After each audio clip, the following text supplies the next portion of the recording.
Welcome, all you Plus 2 comedy modifiers, back to Solving the Witness, a laid-back, annotated Let's Play, where we try to uncover the deeper underlying meanings of Jonathan Blow's The Witness. Today, before we get started, I want to address some comments in the previous video.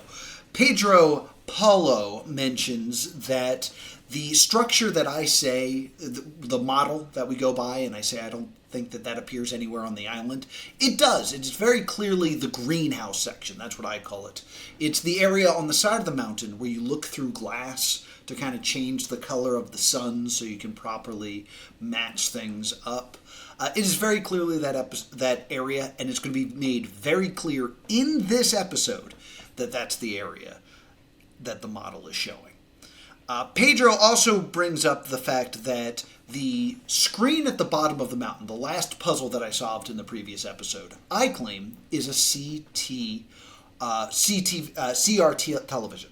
Man, I don't know why that's so hard for me to say. Basically, I'm saying it's a tube television because of the curved nature of the screen and the fact that you can see the scan lines. He says that this is also common with LED televisions and that each pixel is basically just an LED. That is also possible. I didn't do that much research into LED televisions when I was doing my CRTV television research. I guess it's possible. I like the idea of it being an older television in that, like, this is kind of the starting home base of things and everything kind of goes out. Could be LED because of the way the pixels are. Agree to disagree. And now, let's get back to my Let's Play already in progress. Now this should work. Like, I can see it, but I can't verbalize it. There it is. Okay.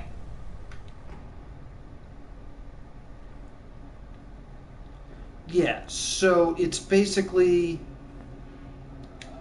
this shape is here, like that. And then this block is rotated. No. Yeah. This block is here. And then, wait, what? I don't know how this works. I kind of solved it with math.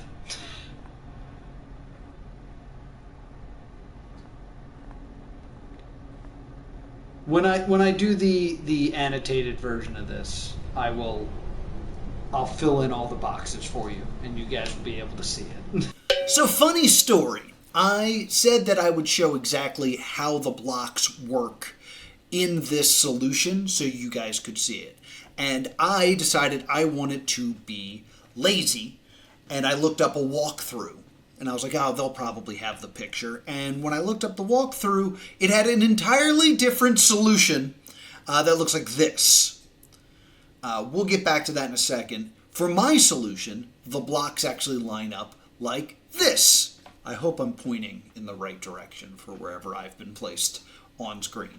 So that's why the solution works. It is those 4 blocks, the LPs able to be rotated, fit into that box. What I find interesting is the fact that this puzzle has multiple solutions. Now, this is a thing that I bring up constantly on this show, is the idea that some of the puzzles can be solved in more than one way. And the idea that perhaps there is an optimal way to solve something that is more correct than another way. And if solving all the puzzles ultimately correctly is like a major solution, and trying to distinguish between what is a proper solution and an incorrect correct solution. You with me? Those words don't make a lot of sense out of context. What I find most interesting about this particular one is what the mountain, or the volcano, but what the mountain has been teaching us this whole time is using the solution to these puzzles as a floor and as a bridge. The way that I solve it, all of the puzzle pieces are now in the center and actually do create like a bridge. Like if all the shapes became a floor, I could walk across very evenly. if you use the solution provided by, I think this was IGN that I pulled this from, all the shapes are on the outside. And then instead of creating a bridge, it actually creates like a hole, like a chasm. I just find it interesting that there are two distinct ways to do this, putting all the pieces together and keeping all the pieces separate. I would like to believe that the way that I've done it, putting all the pieces together, is the proper way to do this. That seems to be a more correct way, in my mind, in making the floor a complete structure than a separated structure. Maybe it's meant to be the other way and it's like an open door, but that's just kind of how I feel about it. It also couldn't matter. That's another possibility. But I find it very interesting that so much of the mountain has been using the puzzles to create a proper floor. That there are two ways to solve this. One that involves separating and one that involves togetherness. Also, I want to bring up the fact that the way that I solved it, there's kind of like a spout at the top, and then it breaks down into rows of 3.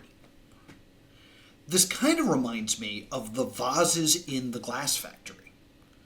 There was like a bunch of different ways you could solve that puzzle, and each one correspond to a different like vase. Some people say that they were meant to represent binary. I think they just represent all the different ways you can solve the same puzzle. But the fact that it reflects those designs, I think is a bit suspicious. I don't have a good way to tie this puzzle to those puzzles other than the similar look of them. Because my idea is that it's like the spout and then the body of the vase. Right, it's a bit out there as a thought, but it's something that came to me and I wanted to share it. So I really find it interesting that there's multiple solutions to this and they involve different approaches to the shapes. And that's really the takeaway I want you to take from this cut-in. All right, this is open. Okay.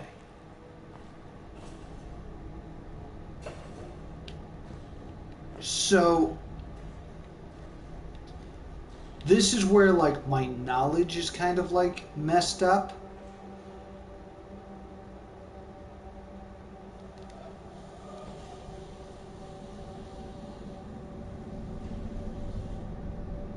Arcs. I'll go back up to the arcs.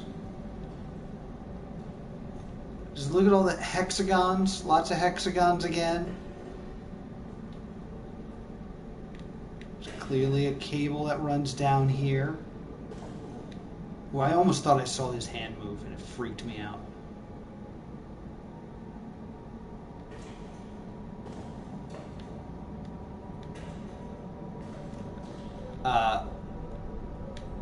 So I know, but if I step, this is like a,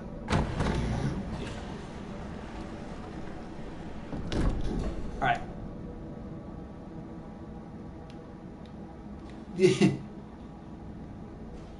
I got a lot to say about this part.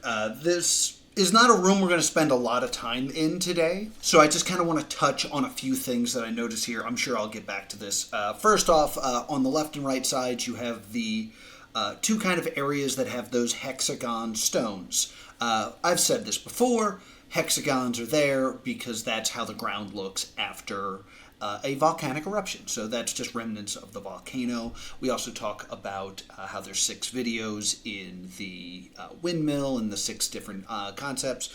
Just repeating stuff from previous videos because I haven't done one of these in a while. I also want to talk about the lighting in here. The lighting's very interesting. There's a very deliberate light that's right in front of this sculpture that is kind of lighting everything. And then to the left and the right, it's red. I don't do a great job checking the area, but I don't see any sort of red light. It is possible that red represents bad, and that there's just something that I've done incorrectly, and this is kind of the room's way of saying, like, you done messed up. Possible. I think it's more likely that because of the stones that are hexagons being underwater, a liquid over it with the red, it might actually represent the lava, and it's actually trying to give that as a hint of kind of like, hey, look,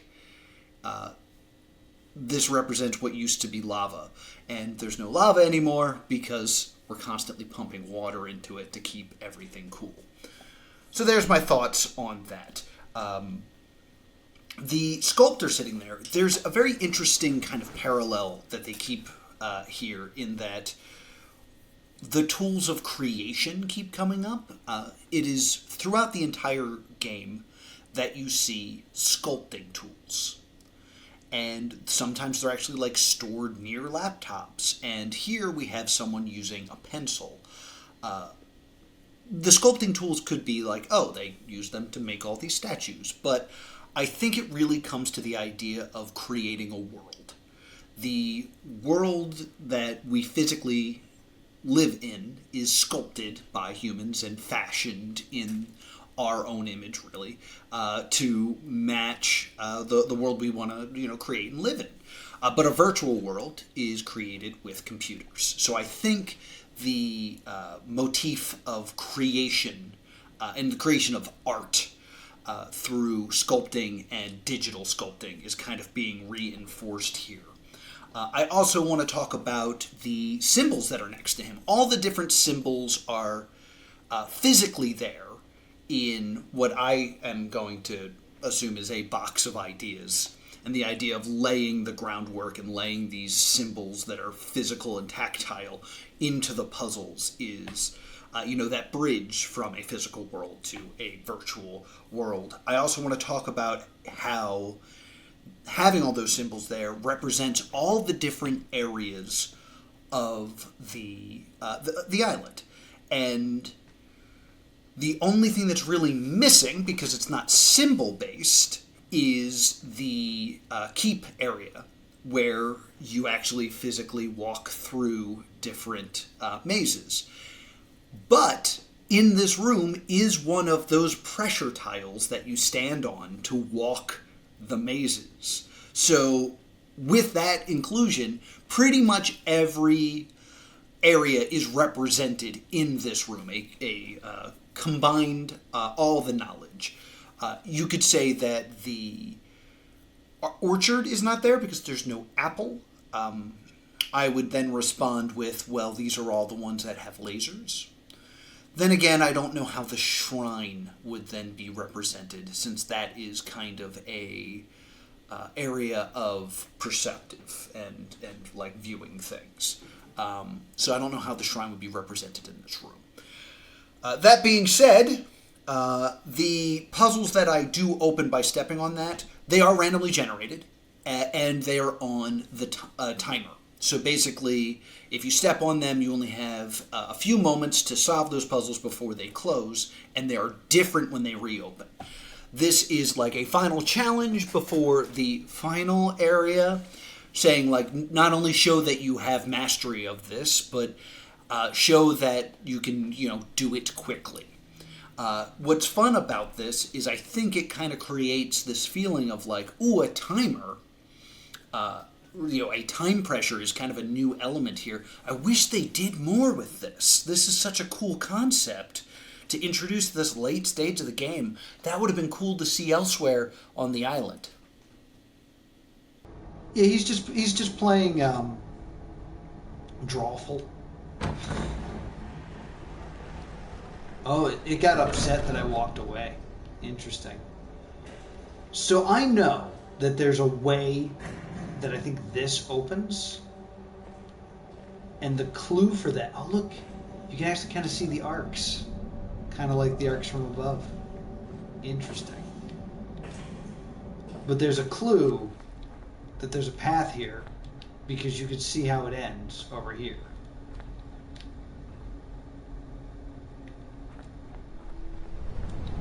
Yeah, I got a little spoilered. Because I remember watching this going like, well, or playing this rather, and being like, how the hell do I get there? That seems important. So I'm going to run back up. We'll take the elevator up.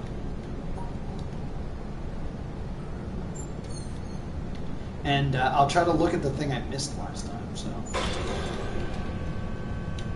Oh, sugar!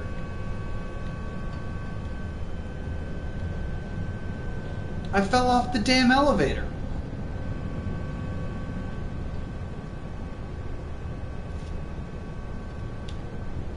Are you gonna come back down? I'm very worried.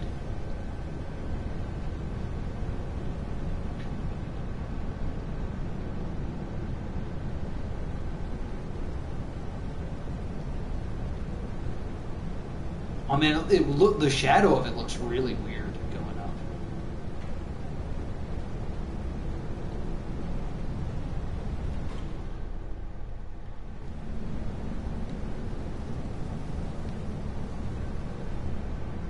So this is an interesting little spot. I accidentally don't get on the elevator, and the elevator goes up without me. And it made me think, why would you be able to do that? Like, so many games kind of lock you on the elevator before you can touch stuff. Granted, it is a environmental puzzle in the desert area where the elevator goes up and then you look under it and you can kind of draw stuff. Can't really do it here, but it does seem to be a weird area, and there's that weird area that I kind of look into to see if there's anything going on in there. So I've taken this image and I've brightened it, and I've kind of mixed the contrast just to see if there's anything down that like weird dark passage. And in looking at it, it appears like there is nothing. There seems to be a metal beam that's a bit of a structure, and some rocks that are quasi-hexagonal and kind of arranged in an interesting way. And I don't know if this is on purpose, but it is a thing that got me thinking. Those rocks right there remind me of the white flowers of the Witness. We've talked about these white flowers before.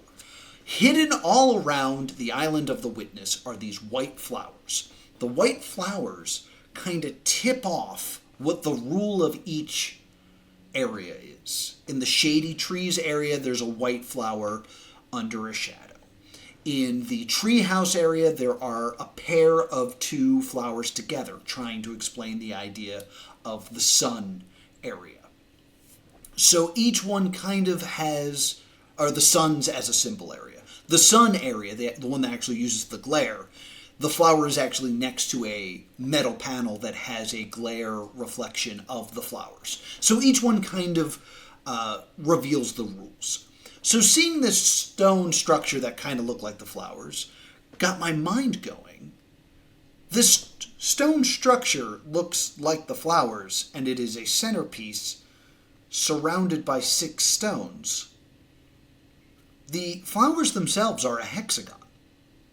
The same way that the whole mountain area is made up of these hexagon columns, these hexagon stones.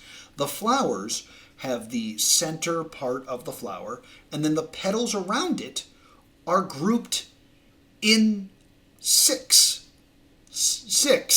There are 6 petals. It's a little hard to see in that there are more petals underneath it, but it is always a center part surrounded by 6.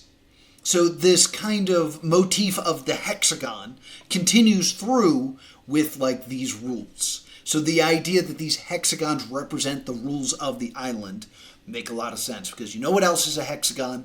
The obelisks. The obelisks that are all around the island are 6-sided obelites that are used to monitor your success in finding all the environmental puzzles. So this repetition of 6 seems to be a very common theme, and I've never seen it in the flowers before, but it has always been there. I've been playing Outer Wilds, and I keep trying to turn my flashlight on. Oh, here it comes. Thank God. I was super upset for a moment.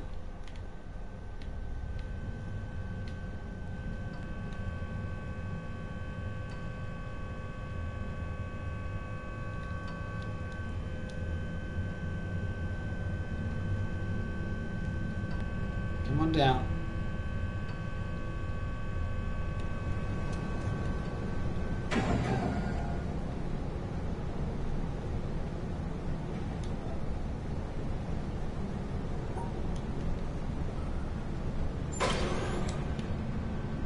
Just wanted to make sure I didn't fall off. That's actually how the game reveals that the environment is aware of your location. Yeah, that's a good point. That's a really good point that it auto came back down. I think I didn't look at last time I was here. I had a major mind blow at this moment that I need to share with you. First, I will talk about how you can see the model there for a moment that I said as though we're on the island. This is very clearly the greenhouse. You can even see the door that leads to one of the harder puzzles where you can find one of the boxes that contains the map for creating a video in the windmill. You can actually see that secret door. So that's actually hinted there that, like, you know, go to this area and go through that door and find this secret location. That's what that is. It's very clearly that. And I say something stupid like, there's no container there. Yet there's absolutely a container in that exact spot. That's just me being dumb. But Maddox, who was not nice enough to go on this journey with me, live when I did this on Twitch forever ago, he brings up the idea that someone must be aware because someone sends the elevator back down. And that got me really thinking, like, oh, is somebody watching and making sure that I don't soft lock myself? And then it moved on to, is somebody watching, or is someone just watching out for me to make sure that I don't soft lock myself? And I'm going to take you on a bit of a journey here. I was lucky enough for a while to do a podcast called the Plus Two Comedy Podcast. And I was at a convention, and I got to interview Jeff Lee. Jeff Lee is the creator of Qbert. And along with other people on the panel, but Jeff Lee's the one I want to lock in on here, because I asked him, are you good at Qbert? And he said, like, kind of. He said he wasn't the best at it, but he enjoyed playing Qbert. And that's such an interesting phrasing, that he enjoyed playing Qbert. Because if you take all these other games that you love, Smash Brothers, Mario Brothers, other brother games, most of them can be enjoyed by the creator. You know, if the creator of Mortal Kombat wants to sit down and play Mortal Kombat, he can still do that despite his relationship with the game. The developers of Halo would still play multiplayer games of Halo against one another because it's a fun game. You can still do that despite all your knowledge. Jonathan Blow can't play The Witness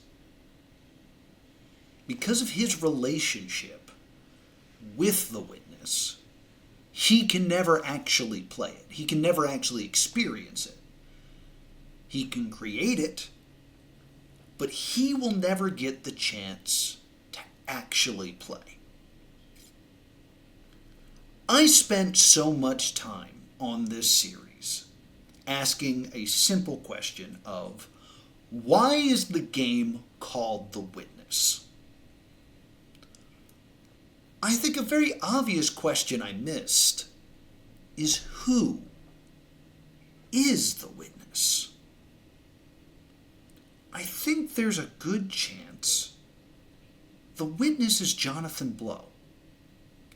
Jonathan Blow created all of this game, created all of the puzzles, the secrets, the nuances, the hidden statues, the visual optical illusions, all these wonderful things that we get to discover.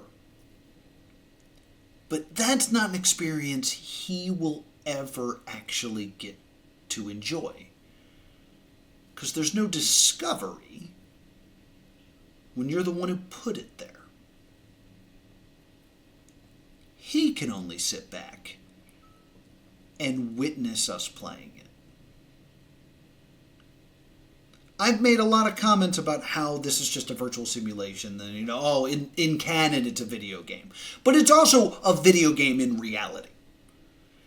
a video game Jonathan Blow created and cannot play.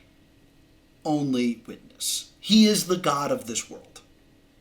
And in the same way that, to get real spiritual, God can look down on us being all-knowing and know everything that's going on Earth, he never really gets to be a player in Earth, in life.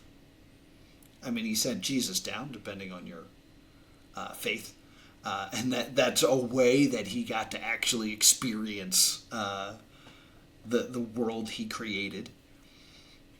But the idea that Jonathan Blow worked so hard on this game that he himself will now be denied the joy of playing is a very interesting thought. And that he himself is the witness. It's kind of obvious. I don't know why it took me years to figure this out. Literal years. Ooh, I don't know what that location is. Is that the change color house? No, it's got storage crates on it. I don't know what that is. But that's an interesting point, that there is something that knows your location.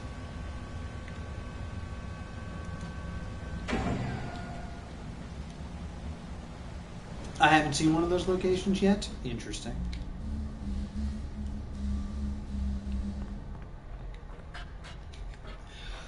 A little stupid thing I want to say real quick. The footsteps here sound like Nightmare Before Christmas making Christmas.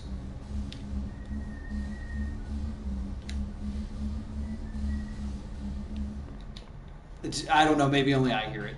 But, alright, I'm going to run back up to the arch. Back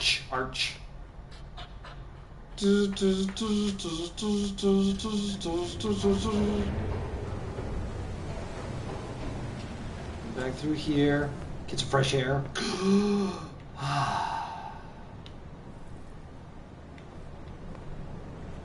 The windmills being here still bothers me.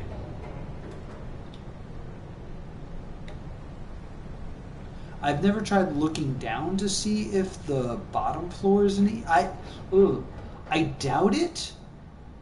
Oh, that's right. This is the weird ghost from Ghostbusters.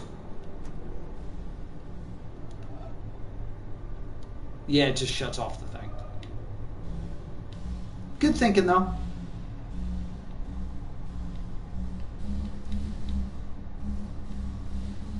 Yep. There we go. Have I been on the other side of this window? I don't remember looking in here. Oh, yes I have. There it is. Asked and answered. Oh God, it's so freaking dark. So again, I'm very curious if I can find these cameras in the world. Like, there's no real good way for me to prove whether or not this is a live feed or not.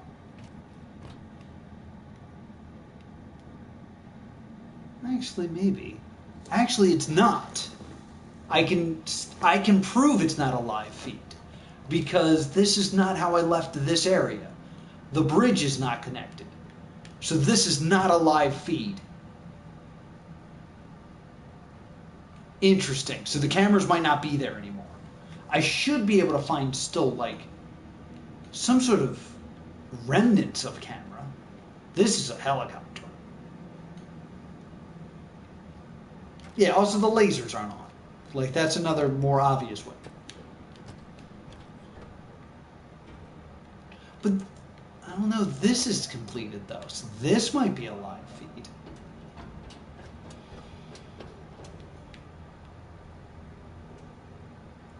Why is this still not open? Oh.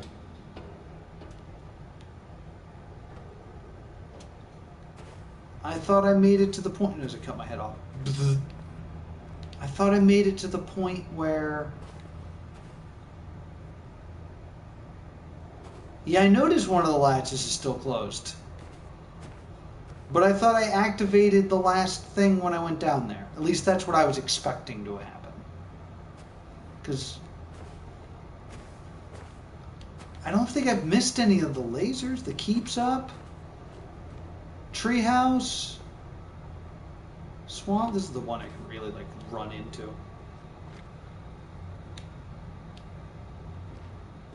Town. Should have shimmied off the thing. Did I?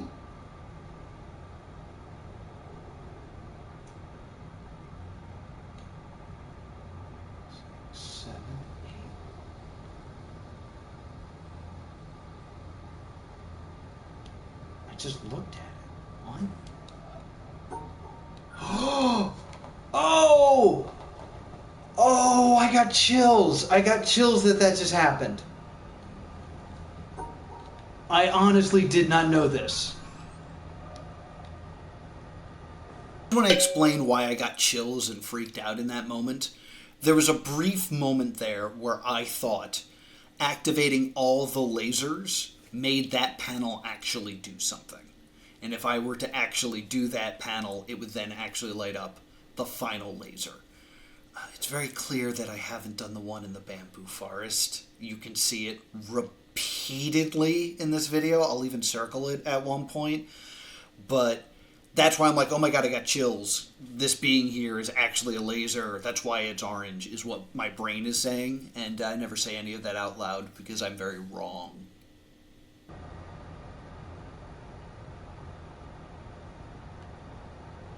Oh, maybe not. Oh, did I not? Is there one in the bamboo forest? Oh my god, it is. It's right freaking here. I see it. Well, god damn it. You know, I said when I was playing the freaking sound forest that I was pissed off that I didn't get anything for doing it. Hi. Hi, lady.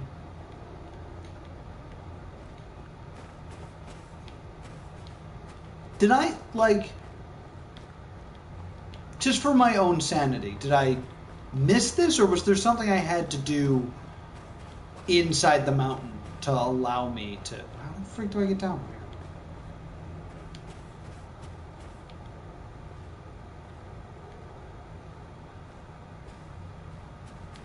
Oh my god. Okay.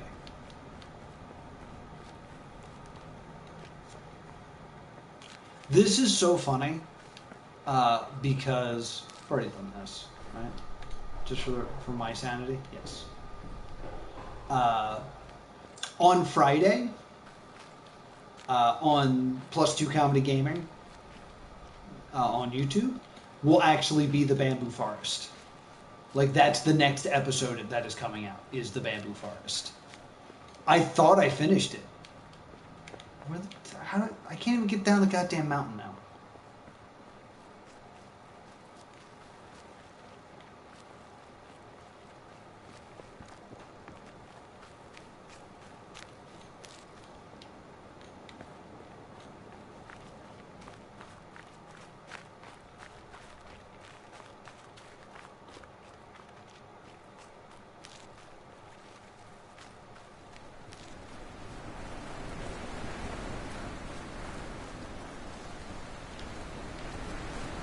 Just climb in. I freaking hate the bamboo forest. It is my least favorite place.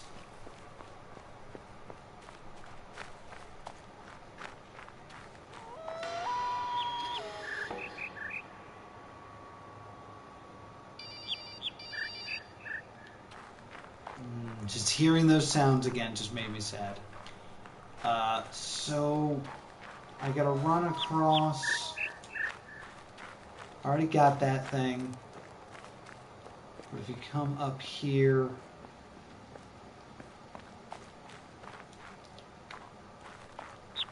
I did all of these, and like there's going to be a rant about how I did all of these guys, right? Yeah, I did a whole rant about that path being blocked. I hate that happens. I'm so infuriated. I can't believe I'm coming back. Oh, here's the thing, though. I missed this. Oh my god, I just walked away from it again.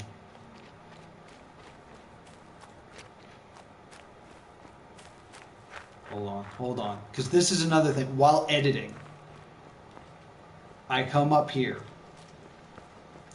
This is the episode that's dropping tomorrow. I come up here and I'm like, look, you can see all the different step things I did. And then I do this, but I don't do this. Oh, maybe I'm wrong.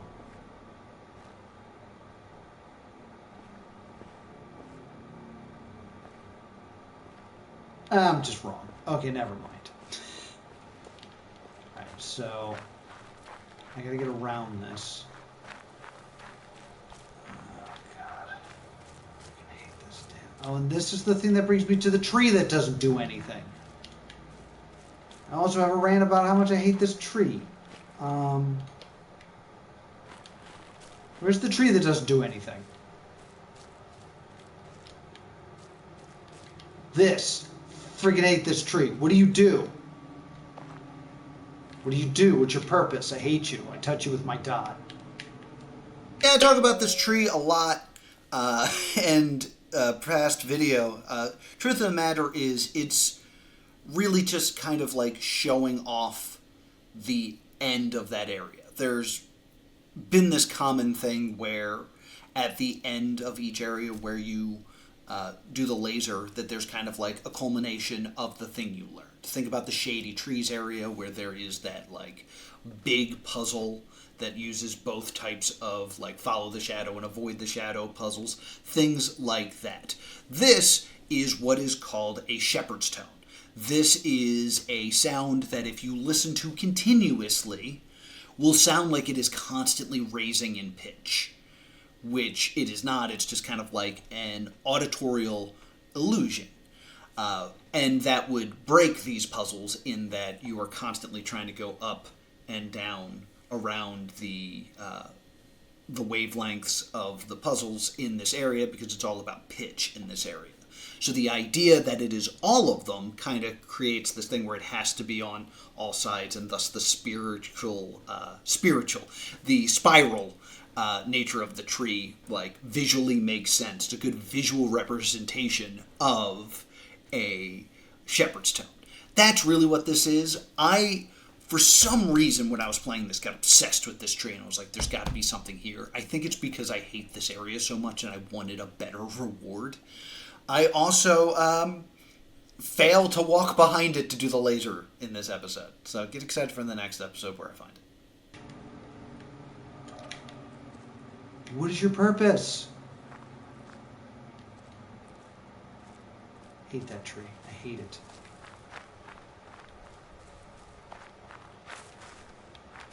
I just want to get to the other daggone side of things.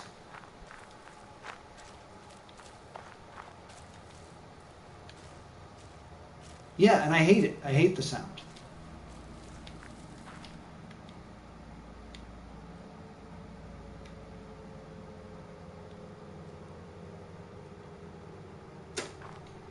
I hate it. How do I get the frig around, though? Okay.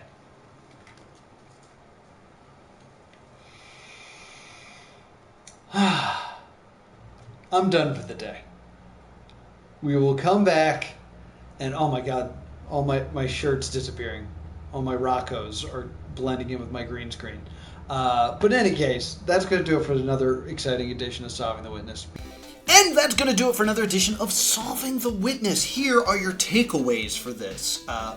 One, the alternate solutions for the bottom of the mountain and the idea of it being a floor. Like, I definitely think it's odd that you are taught through each level of the mountain that the puzzles you solve are your walkway, and then at the bottom floor, that's just not true. Maybe I'm thinking too much, but that's what the purpose of this show is.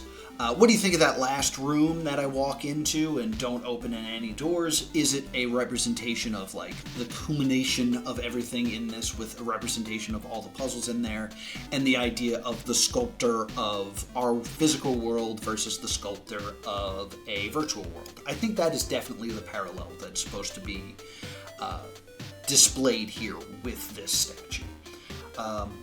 The idea of the flowers being hexagons and kind of mirroring the ground at the top of the mountain, or throughout the mountain actually.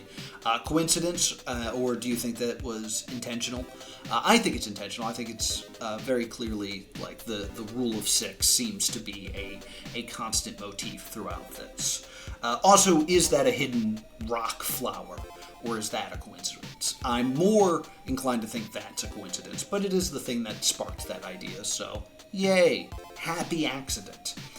The idea that Jonathan Blow is the witness, I think that's the big reveal of this, or the big thought of this video, is instead of thinking why is it called the witness, who is the witness, and is it Jonathan Blow, because he can never play this game that he has created. He can only witness it.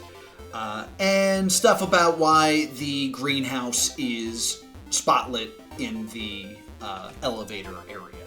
Why that area? Is it important that it's that area? Or is it just, fun concept art?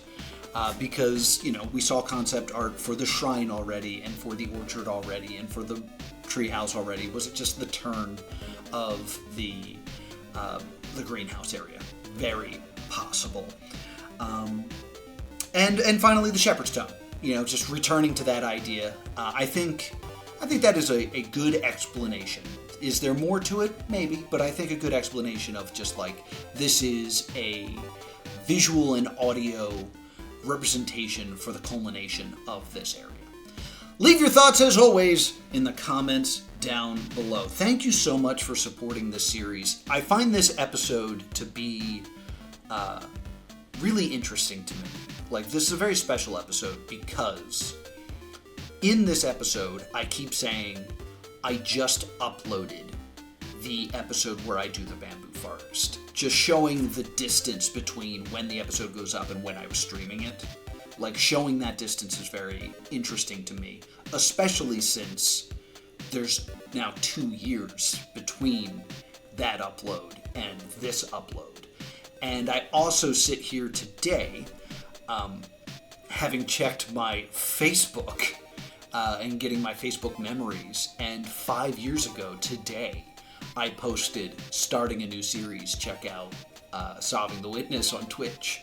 So I've been doing this on and off and off and off and off and on for 5 years, which is a bit humbling that I still find so much to find in this game, looking back on these very old recordings at this time. And I really appreciate the group of people that have stayed dedicated to this series and continue to philosophize with me about this game. So thank you so much for watching. Be sure to subscribe. If you haven't, check out all my past Let's Plays.